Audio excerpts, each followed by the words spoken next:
your survey. Do you know why I stopped you tonight? No, sir. Could you please explain the reason for the stop?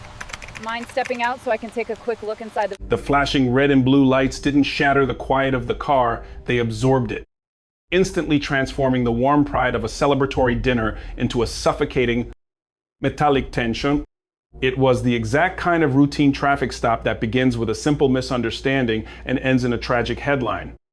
Unless someone in the vehicle knows exactly where the law draws the line, listen to the sound of the tires humming against the damp, rain-slicked asphalt of Route 114.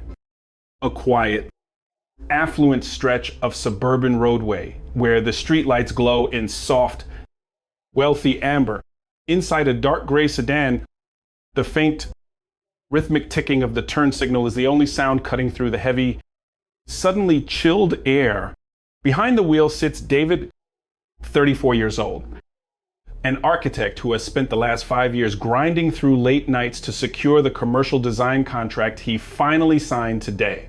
Beside him in the passenger seat is his older brother, Marcus, a 42-year-old corporate litigator. Marcus is exhausted, his tie pulled loose, his custom-tailored suit jacket resting in the back seat, carrying the lingering, faint scent of the expensive wood-fired steakhouse they just left. They are two men riding the high of a hard-earned American milestone, driving through a neighborhood of manicured lawns and silent driveways, completely unaware that a mile behind them, a radio dispatch is about to change the trajectory of their night. The police radio in the cruiser of Chief Thomas Vance crackles with a burst of static, a harsh burst of audio that breaks the monotony of his late night shift. Dispatch to Unit 4. We have a third-party call, suspicious vehicle, dark colored, said then, seen lingering near the loading docks of the closed industrial park off Miller Road. Chief Vance, a 20-year veteran of the force, shifts his weight in the driver's seat, the leather creaking beneath his utility belt. Vance is not a malicious man by nature, but he is a man deeply conditioned by decades of relying on his gut, a highly subjective internal compass that has quietly absorbed the subtle, unexamined biases of policing a predominantly white, affluent suburb. He knows there have been 2 commercial burglaries in the area over the last month. He knows the industrial park is dead quiet after 8 o'clock. And as he rounds the bend, his headlights catch the reflective license plate of David's dark gray sedan pulling out from the side street that connects to that exact industrial park. What Vance does not know, and what his gut fails to tell him, is that David simply missed the poorly lit on-ramp for the interstate, took a wrong turn into the confusing, winding layout of the tech park, and spent 3 minutes slowly turning around in the wide loading dock area before navigating back out to the main road. The heavy cruiser accelerates, the low growl of its V8 engine echoing off the dark pine trees lining the road. Inside the sedan, David glances in his rearview mirror. The headlights behind him are approaching too fast, aggressive, and unblinking. The ambient jazz playing softly from the car speakers suddenly feels out of place. David's fingers tighten instinctively around the leather steering wheel, the leather stretching with a faint squeak. Culp, David says, his voice low, lacking any panic but carrying the universal, heavy resignation of a black man watching a police cruiser rapidly close the distance in a dark, empty suburb.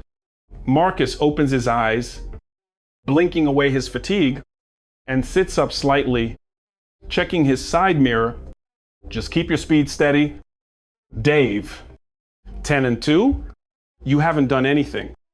But the reality of the road is that any driver followed long enough will commit a minor infraction.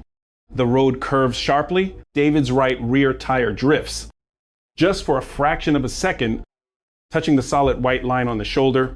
It is an insignificant drift, the kind made by 1,000 commuters a day. But for Chief Vance, it is the legally required minimum. It is the pretext.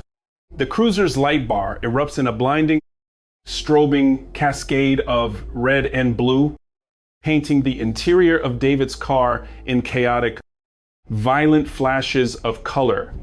The brief, sharp whoop of the siren punches through the quiet night. A sound that sends an immediate spike of adrenaline through David's chest. Pull over slowly. Marcus instructs, his voice dropping into a calm, measured register. Put your blinker on. Find a well-lit spot. Don't rush. David nods, his jaw tight, navigating the sedan onto a wide, gravel-covered shoulder beneath a buzzing halogen streetlight. The crunch of the tires rolling over the loose gravel sounds impossibly loud. David shifts the car into park, turns off the engine, and reaches toward the center console. Stop, Marcus says sharply, though his tone remains entirely controlled.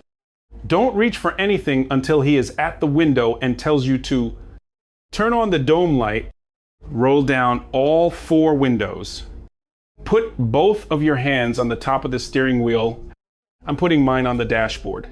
The electric hum of the 4 windows rolling down lets in the freezing, biting November wind, carrying the scent of wet pine and distant exhaust. The silence in the car is absolute, save for the rhythmic, metallic ticking of the hazard lights. In the side mirror, Marcus watches the heavy boots of Chief Vance step out of the cruiser. Listen to the slow, deliberate crunch of footsteps on the gravel approaching the vehicle from the driver's side. Blind spot, Vance's flashlight beam cuts through the darkness, an intrusive, blinding pillar of white light that sweeps across the trunk, illuminating the empty backseat, lingering unnecessarily long on the floorboards. Before finally striking David directly in the eyes, David squints, his hands gripping the wheel so tightly his knuckles pale. Evening, Chief Vance says. His voice is deep, casual on the surface, but laced with a practiced, probing authority. He does not immediately offer a reason for the stop. This is a common tactic, a way to force the driver to speak first, to admit to an infraction, or to show signs of nervousness that can be documented later as suspicious behavior. Good evening, officer, David replies, keeping his voice steady, though a slight, involuntary tremor of adrenaline catches on the last syllable. Do you know why I pulled you over tonight? Vance asks, the flashlight beam remaining fixed on David's face. I don't. Sir, David answers politely. You cross the solid white line back there on the curve, failure to maintain your lane. Vance states, leaning in slightly, his nose hovering just inches from the window frame, taking a slow, deep breath, actively searching for the smell of alcohol, marijuana, or anything that would instantly grant him probable cause. He smells nothing but cold air and the faint aroma of roasted garlic from the steakhouse. Vance's eyes flick over to Marcus, whose hands rest completely flat, open, and motionless on the dashboard.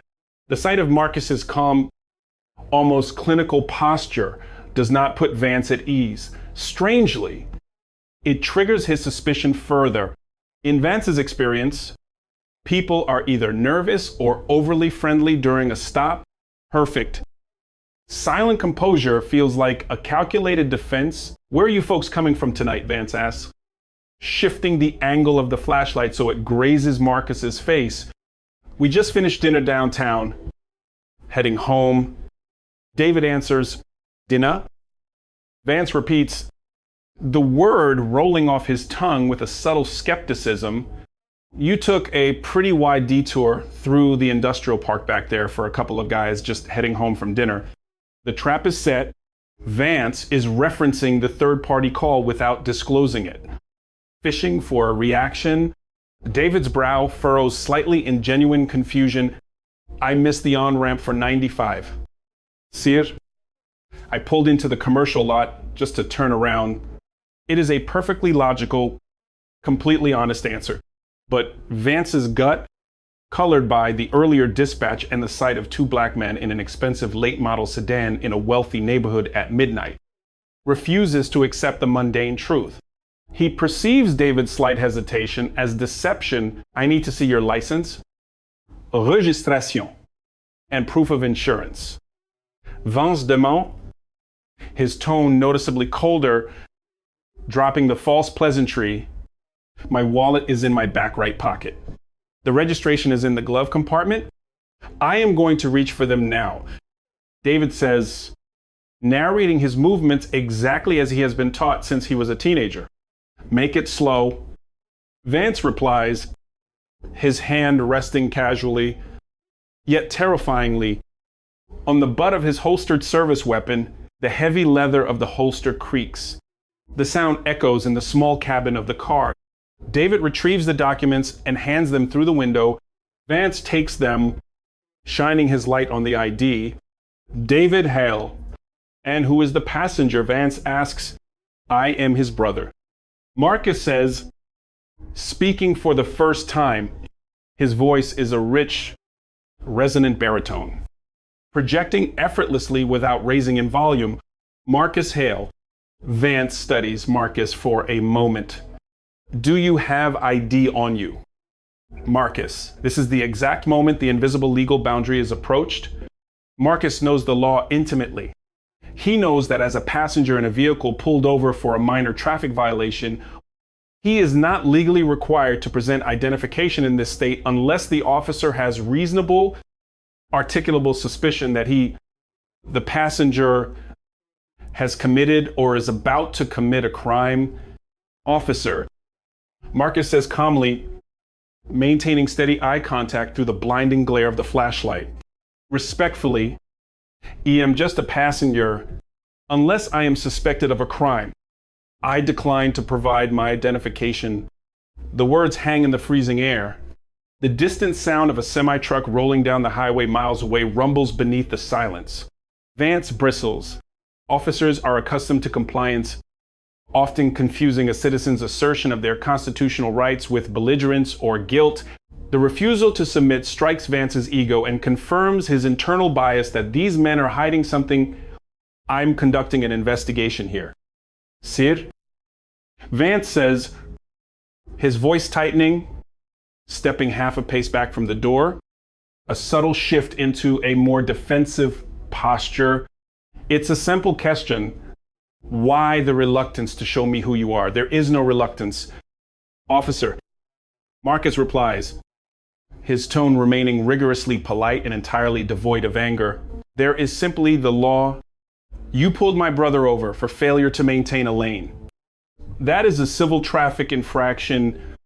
You have his documentation to issue a citation for that infraction. You do not have reasonable suspicion to detain or identify me. Vance's jaw tightens. He glances down at David's license, then back into the car. All right, sit tight. Vance turns and walks back to his cruiser, his boots crunching heavily on the gravel inside the car. David exhales a long, shaky breath, letting his head rest against the seat. Was that really necessary?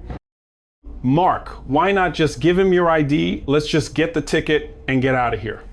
Marcus turns his head, his eyes soft but serious, because if you give them an inch of your rights out of convenience, they will take a mile out of habit. He didn't pull you over for the white line. Dave, I know that he pulled you over because we were in that tech park. He's looking for a reason to search this car. If I give him my ID, he goes back to his computer, runs my name, searches for warrants, and extends the stop by another 10 minutes. We give him exactly what the law requires. Nothing more, nothing less. Back in the cruiser, the glow of the mobile data terminal casts a pale, ghostly light on Vance's face. He runs David's license. It comes back perfectly clean. No warrants, no prior arrests, valid insurance. The vehicle is registered to David. It is a dead end, but Vance's gut is screaming at him. He radios dispatch. Unit 4, run a check on a Marcus Hale. Passenger refused to identify, but gave the name The radio crackles back a moment later. Unit 4. No outstanding warrants for a Marcus Hale. Only record is a registered member of the State Bar Association. Vance stares at the screen. An attorney, the realization hits him like a cold splash of water, but rather than cooling his suspicion, it forces him into a defensive crouch. He has already committed to the narrative that these men are suspicious. To write a simple warning for a lane violation and let them go would feel like a defeat, a silent admission that he was wrong. He decides to push the boundary, listen to the heavy footsteps returning. Vance stops at the driver's side window. He hands David the license and registration. All right, David, I'm going to write you a warning for the lane violation. The relief in the car is palpable, but premature. Vance does not step away from the vehicle. He does not say you are free to go. Instead, he casually rests his forearm on the roof of the car, leaning back down toward the window.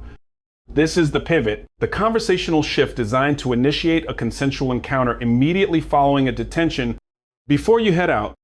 Though Vance says, his tone artificially friendly again.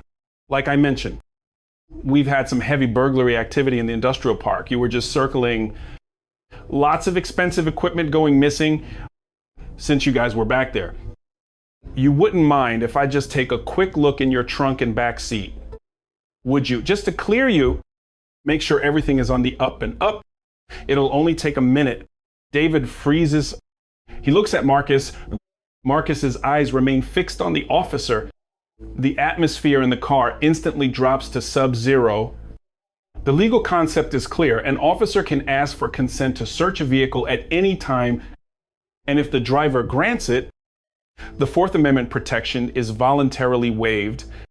Many people say yes out of fear, believing that refusing a search makes them look guilty. Marcus speaks up, his voice slicing cleanly through the cold air. Officer, my brother does not consent to any searches of his vehicle or his belongings. Vance's eyes narrow, shifting entirely away from David and locking onto Marcus. The subtle internal bias that has been guiding Vance all night bubbles closer to the surface. He sees an educated, confident black man denying him access, and his ego translates that denial into probable cause. I wasn't asking you, counselor. Vance says, the word dripping with a slight, unmistakable condescension. I'm asking the driver, and as his legal counsel, I'm advising him not to consent. Marcus replies seamlessly, I don't consent to a search. Sir. David adds, his voice firmer. Now, bolstered by his brother's presence, Vance stands up straight, his hand resting on his radio mic. The tension is no longer simmering. It is a physical weight pressing down on the roof of the car. Okay, Vance says, nodding slowly, since you folks want to do it the hard way.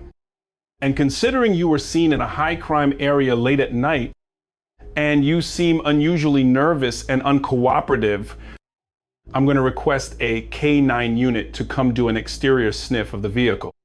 You boys sit tight. Vance turns to walk away. This is the critical procedural mistake. This is the moment the legal boundary is not just approached, but brazenly crossed. Marcus does not yell. He does not panic. He knows exactly what case law applies to this exact second in time. He leans slightly toward the driver's side window, raising his voice just enough to carry over the sound of the wind, ensuring the officer's body microphone captures every single syllable. Officer Vance. Marcus calls out clearly. Vance stops, turning back with a heavy scowl. For the record, and for your body camera, Marcus states, looking directly at the small black square mounted on the center of Vance's chest, you have just issued a warning for a traffic violation, thereby concluding the purpose of this traffic stop under the Supreme Court ruling in Rodriguez versus United States.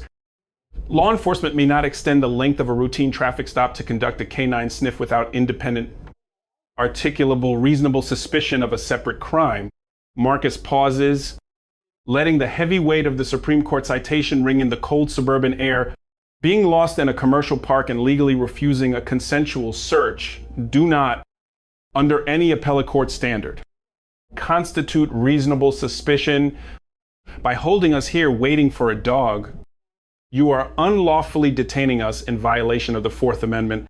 We are asking you directly, are we free to leave or are we being detained? The silence that follows is deafening. Even the wind seems to hold its breath. Vance stands frozen on the gravel shoulder, his hand still hovering over his radio. The words hit him with the precision of a scalpel. He plays the tape back in his head. It has no smell of contraband. He has no visual evidence of burglary tools. He has no inconsistent statement, no outstanding warrant. He has nothing but a vague third-party dispatch and his own flawed intuition. If he calls the K9 and holds them here for 20 minutes, and the dog finds nothing, which he now realizes is highly likely, he will have blatantly violated their civil rights on camera. Warned by an attorney who just flawlessly cited federal case law to his face, the power dynamic on the dark, empty road shifts entirely. The badge and the gun are heavily outweighed by the invisible, unyielding armor of the law when wielded by someone who understands it. Vance feels a flush of heat rise in his neck. His frustration battles with his sense of self-preservation. He looks at the two men in the car. He sees their tailored clothes, the expensive watch on David's wrist, the calm, unblinking composure in Marcus's eyes. The assumptions he made when he first saw the dark sedan pull out of the industrial park begin to crumble, leaving behind a stark, uncomfortable realization of his own procedural overreach. Before Vance can formulate a response, the radio on his shoulder violently breaks the silence. Dispatch to Unit 4 and all available units, be advised. County Sheriff's deputies have just initiated a pursuit of a white panel van matching the description of the commercial burglary suspects, currently heading north on Interstate 95, 5 miles from your location. Suspects are throwing tools from the vehicle. The audio from the dispatch echoes in the quiet space between the officer and the sedan. It is the undeniable, objective truth arriving just in time to shatter the last remnants of Vance's false narrative. The men in the white van are the burglars. The two men in the gray sedan are exactly who they said. They were a lawyer and an architect going home after celebrating a career milestone. The twist is not a dramatic cinematic explosion. It is the quiet, devastating humiliation of an officer realizing his bias led him completely astray, caught on his own body camera, witnessed by a man who can destroy him in a courtroom.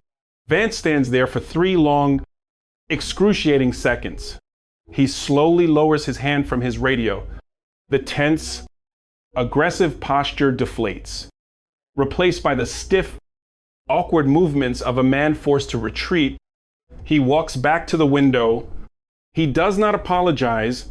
The culture of his training rarely permits apologies, viewing them as admissions of liability. Instead, he simply nods, his voice low, devoid of its previous authority. You fellas are free to go. Drive safe. He turns and walks back to his cruiser, his boots dragging slightly in the gravel. David watches him go in the side mirror, waiting until Vance is inside the cruiser before his hands drop from the steering wheel. David lets out a breath that sounds almost like a sob of pure, exhausted relief. He leans forward, resting his forehead against the cold leather of the steering wheel. Jesus, David whispers, the adrenaline finally crashing, leaving behind a hollow, trembling fatigue. Marcus reaches over, placing a firm, reassuring hand on his younger brother's shoulder. You did exactly right. Dave, you kept your cool. Start the car. David turns the key. The engine hums to life. A warm, comforting vibration against the freezing night. He pulls the shifter into drive, checks his mirrors, and slowly merges back onto the damp asphalt of Route 114, leaving the glaring headlights of the police cruiser behind them. As they drive away, The silence inside the car is totally different than before. It is no longer the tense, suffocating quiet of a pending threat, but the heavy, reflective silence of survival. They survived a routine encounter that is completely standard for millions of citizens, but inherently dangerous for them. Marcus pulls his phone from his pocket, opens his notes app, and begins meticulously documenting the time, the location, the cruiser number, and the badge number he had memorized from Vance's chest. The consequences of tonight will not end on the side of this road. Tomorrow morning, a format, impeccably drafted complaint will land on the desk of the Oak Creek Chief of Police, complete with a request for the preservation of all body cam and dash cam footage under the state's public records law. Officer Vance will face an internal affairs review. He will not be dramatically fired or instantly jailed. Reality rarely works that way. Instead, he will be placed on administrative desk duty. His command staff will review the footage and see the undeniable, embarrassing reality of an experienced officer attempting an illegal, pretextual detention based on nothing but flawed profiling. Vance will be forced to sit in a sterile room and justify to his superiors why he ignored the Fourth Amendment, why he threatened a K-9 unit without probable cause, and why he let his unexamined assumptions override his training. The department will quietly settle the ensuing civil rights claim to avoid a public, humiliating trial that Marcus is fully prepared to litigate. Vance's reputation within the department will be permanently stained, his authority questioned, his confidence shattered by the realization that his trusted gut was entirely prejudiced. As the dark sedan finally turns onto the long, quiet driveway of David's home, the headlights sweeping across the dark garage doors, Marcus looks out the window into the shadows. The celebratory feeling of the steakhouse is completely gone, replaced by a lingering metallic exhaustion. They had won. They had successfully navigated the legal minefield, but the victory feels incredibly hollow because they shouldn't have had to fight the battle in the first place. As David puts the car in park and turns off the engine, plunging the cabin back into darkness, the listener is left to sit in the heavy, quiet aftermath of the encounter. What happens to the men who don't have a corporate litigator sitting in the passenger seat? What happens when the driver doesn't know the intricacies of Rodriguez versus United States? When they cave to the pressure, when the officer's gut instinct goes unchallenged in the dark, lonely stretch of a suburban road, the law is designed to be a shield, but a shield is utterly useless if you do not know how to raise it.